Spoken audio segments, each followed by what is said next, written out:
আসসালামু আলাইকুম বন্ধুসকল, বৰ্তমান মই যাবলৈ ওলাইছোঁ খাৰুপেটীয়া টাংনি, য'ত এইবাৰ উত্তৰ পূৰ্বাঞ্চল ইষ্টেমা অনুষ্ঠিত হ'ব। মই তালৈকে গৈ আছোঁ আৰু ঢেকীয়াজুলিৰ পৰা কোনফালে গ'লে আপোনালোকে ইষ্টেমাস্থলী পাব আৰু ইষ্টেমাৰ কাম কিমানখিনি আগবাঢ়িছে গোটেই ডিটেইলছখিনি আপোনালোকে এই ভিডিঅ'ৰ জৰিয়তে গম পাব। তো ভিডিঅ'টো শেষলৈকে চাই থাকিব। বন্ধুসকল, এতিয়া মই আছোঁ ঢেকীয়াজুলি টাউনত আৰু মই ঢেকীয়াজুলিৰ পৰাই গৈ আছোঁ। তো মই মেইন ৰোড হৈ নাযাওঁ, মই শিঙৰীৰ ফালে যাম, যি অসম মালা ৰাস্তা আছে। তো ৰাস্তাও খুব ধুনীয়া আৰু টাইমো কম লাগে, ইফালে খুব শ্বৰ্টকাট হয়। তো ইফালে গৈ আছোঁ মই। এয়া হৈছে শিঙৰীয়া ৰাস্তাত মই সোমাই গ'লোঁ আৰু ৰাস্তা খুব ভাল, আপোনালোকে ইফালেও আহিব পাৰিব আৰু যদি ভাবে আপোনালোকে মেইন ৰোড হৈ যাম তো মেইন ৰোড হৈও যাব পাৰিব। বৰ্তমান মই আহি পাই গ'লোঁ কালিস্থান, শিঙৰীৰ যি কালিস্থান, আৰু ইফালে মই সোহাতে সোমাই যাম আৰু এইটো ৰাস্তা দি আপোনালোকে গৈ থাকিলে শিলবৰী হৈ পেলাই দলগাঁও চেণ্টাৰ পাই যাব। আৰু এতিয়া আহি পাই গ'লোঁ মই দলগাঁও চেণ্টাৰ আৰু এই আছামমালা ৰাস্তা ইয়াতে সংযোগ হৈছে। তো এয়া আপোনালোকে দেখিবলৈ পাইছে, এয়া হৈছে মেইন ৰোড। তো মেইন ৰোডত মই উঠি গ'লোঁ আৰু এয়া হৈছে দলগাঁও চেণ্টাৰ। তো দলগাঁও চেণ্টাৰ পাৰ হৈ পেলাই খাৰুপেটীয়া টাউন পাম। তো টাউন পাৰ হৈ অলপ দূৰ যোৱাৰ পিছতে টাংনি চাৰিআলি পাই যাম আৰু এতিয়া মই আহি পাই গ'লোঁ খাৰুপেটীয়া টাউনত। এয়া হৈছে খাৰুপেটীয়া টাউন। তো খাৰুপেটীয়া টাউনৰ পৰা বেছি দূৰ নহয়, অলপ দূৰ গ'লেই আমি যি টাংনি চাৰিআলি আছে সেইখিনি পাই যাম আৰু তাতেই হৈ আছে এবাৰৰ উত্তৰ পূৰ্বাঞ্চল ইষ্টেমা। এতিয়া মই আহি পাই গ'লোঁ টাংনি চাৰিআলি। তো এই চাৰিআলিৰ পৰাই তেজপুৰ ফালৰ পৰা আহিলে গুৱাহাটী সোমাই যাব লাগিব আৰু আপোনালোকে মোৰ পিছফালে যি মেইন ৰোড দেখিবলৈ পাইছে, তো ইফালৰ পৰা সোমাই আহিব লাগিব। তো আপোনালোকক এবাৰ ধুনীয়াকৈ দেখাই দিছোঁ। এয়া হৈছে মেইন ৰোড আৰু আপোনালোকে যদি তেজপুৰ হৈ আহে তো গুৱাহাটী সোমাই আহিব লাগিব আৰু ইয়াতে নৰ্থ ইষ্ট ইষ্টেমা বুলি এখন বৰ্ড লগোৱা আছে আৰু এইটো ৰাস্তা দি সোমাই যাব লাগিব। তো অলপ দূৰ যোৱাৰ পিছতে আপোনালোকে এইবাৰ য'ত উত্তৰ পূৰ্বাঞ্চল ইষ্টেমা অনুষ্ঠিত হ'ব তালৈকে পাই যাব। তো তালৈকে মই গৈ আছোঁ এতিয়া। আসসালামু আলাইকুম, বৰ্তমান মই আহি উপস্থিত হৈছোঁ খাৰুপেটীয়া টাউনৰ ওচৰত যি টাংনি চাৰিআলি আৰু ইয়াতে এইবাৰৰ উত্তৰ পূৰ্বাঞ্চল ইষ্টেমা অনুষ্ঠিত হ'বলৈ গৈ আছে অহা ডিচেম্বৰ মাহৰ 25, 26 আৰু 27 তাৰিখে।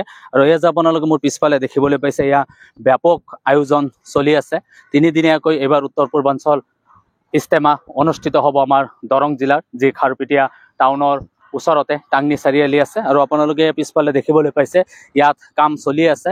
তো ডিচেম্বৰ মাহৰ 25, 26 আৰু 27 তাৰিখে ইয়াত বৃহৎ ইষ্টেমা অনুষ্ঠিত কৰা হ'ব, যি আমাৰ দৰং জিলা পৰে।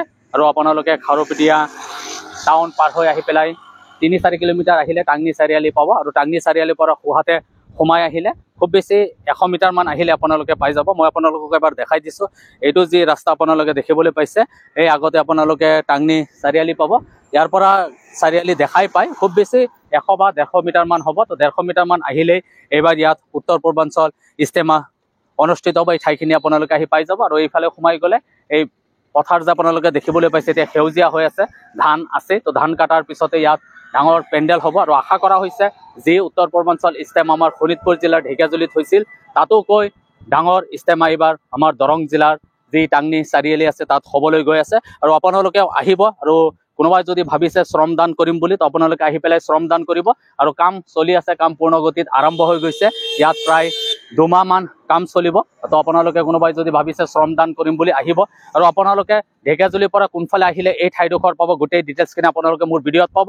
আৰু নগাঁৱৰ পৰাও আহিলেও আপোনালোকে মোৰ ভিডিঅ'টো চালে যথেষ্ট সহায় হ'ব এই ঠাইডোখৰলৈ আহিবলৈ। আৰু ভিডিঅ'টো আপোনালোকে বেছি বেছি শ্বেয়াৰ কৰিব যাতে সকলোৱে গম পায়, গোটেই অসমবাসীয়ে গম পায় আৰু উত্তৰ পূৰ্বাঞ্চলৰ প্ৰতিজন মানুহে যাতে এই ভিডিঅ'ৰ জৰিয়তে গম পায় যে উত্তৰ পূৰ্বাঞ্চল ইষ্টেমা এবাৰ আমাৰ যি দৰং জিলাৰ টাংনি চাৰিআলিৰ ওচৰত হ'বলৈ গৈ আছে। আৰু এটা কথা বন্ধুসকল, আপোনালোকে ভিডিঅ'টো বেছি বেছি শ্বেয়াৰ কৰিব আৰু ইষ্টেমাৰ প্ৰতিটো আপডেটছ পাই থাকিবলৈ আপোনালোকে মোৰ ইউটিউব চেনেলটো ছাবস্ক্ৰাইব কৰি দিব আৰু ফেচবুকৰ পৰা চাই যদি মোৰ পেজটো ফ'ল' কৰি দিব। আৰু ইষ্টেমাৰ গোটেই আপডেটছখিনি মই আপোনালোকক সময়ে সময়ে মোৰ ভিডিঅ'ৰ জৰিয়তে জনাই যাম। তো দেৰি নকৰোঁ আৰু এতিয়া ভিতৰলৈ সোমাই যাওঁ। আজিও ইষ্টেমাস্থলীত বহুত মানুহ দেখিবলৈ পাইছোঁ, সকলোৱে শ্ৰমদান কৰি আছে, বেৰ নিৰ্মাণ কৰি আছে ইষ্টেমাস্থলীৰ কাৰণে। আজি বিশেষকৈ ওচৰ চুবুৰীয়া লোকে মই বেছি দেখিবলৈ পালোঁ, 2-এজন বাহিৰৰ লোক আছে। প্ৰথম অৱস্থাত মানুহৰ সংখ্যা কমেই থাকে, লাহে লাহে মানুহৰ সংখ্যা বাঢ়ি যাব। আৰু যিহেতু এতিয়াও মেইন ইষ্টেমাস্থলীৰ কাম আৰম্ভ হোৱা নাই, ধান খেতি কটাৰ পিছতহে মেইন ইষ্টেমাস্থলীৰ কাম আৰম্ভ হ'ব। পৰম কৰোণাময় আল্লাহৰ কৃপাত এইবাৰ উত্তৰ পূৰ্বাঞ্চল ইষ্টেমা দৰং জিলাৰ খাৰুপেটীয়া টাউনৰ ওচৰৰ টাংনি চাৰিআলিত অনুষ্ঠিত হ'ব। আৰু আপোনালোকে দেখিবলৈ পাইছে সকলো মানুহে শ্ৰমদান কৰি আছে। তো আপোনালোকেও যদি কোনোবাই ভাবিছে শ্ৰমদান কৰিম বুলি, তো আপোনালোকে আহি পেলাই শ্ৰমদান কৰিব পাৰিব। আৰু এয়া হৈছে মূল ঠাই য'ৰ পৰা ইস্তেমা পৰিচালনা কৰা হ'ব। ইস্তেমাৰ কাম মাত্ৰ আৰম্ভ হৈছেহে, প্ৰায় 2 মাহমান ইয়াত ইস্তেমাৰ কাম হ'ব, তাৰপিছতেই ইস্তেমা অনুষ্ঠিত হ'ব। তো সকলোৱে আহিব। এয়া হৈছে মূল পেণ্ডেল, আৰু এতিয়া ইস্তেমাস্থলীৰ কাম চলি আছে। আৰু দূৰ দূৰণিৰ পৰা যিসকল লোক আহিব এইখন পেণ্ডেলতে থাকি পেলাই ইস্তেমাৰ কাম কৰিব। তো আপোনালোকে দেখিবলৈ পাইছে পূৰ্ণগতিত ইস্তেমাৰ কাম চলি আছে। তো ইস্তেমা অনুষ্ঠিত হ'বলৈ মাজত আৰু এটা মাহ আছে, তাৰপিছত ইয়াত বিশাল ডাঙৰ এটি ইস্তেমা অনুষ্ঠিত হ'ব।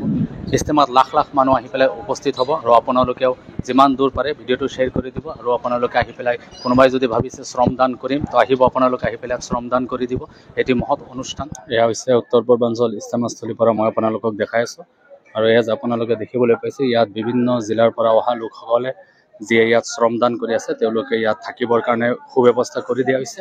আৰু মাজত মাত্ৰ এটা মাহ আছে, ডিচেম্বৰৰ শেষৰ ফালে ইয়াত উত্তৰ পূৰ্বাঞ্চল ইস্তেমা এবাৰ অনুষ্ঠিত কৰা হ'ব। তো আপোনালোকে দেখিবলৈ পাইছে ইয়াত কাম পূৰ্ণগতিত চলি আছে। আজিও বিভিন্ন জিলা, বিভিন্ন ঠাইৰ পৰা লোকসকল আহিছে ইয়াত শ্ৰমদান কৰিবলৈ।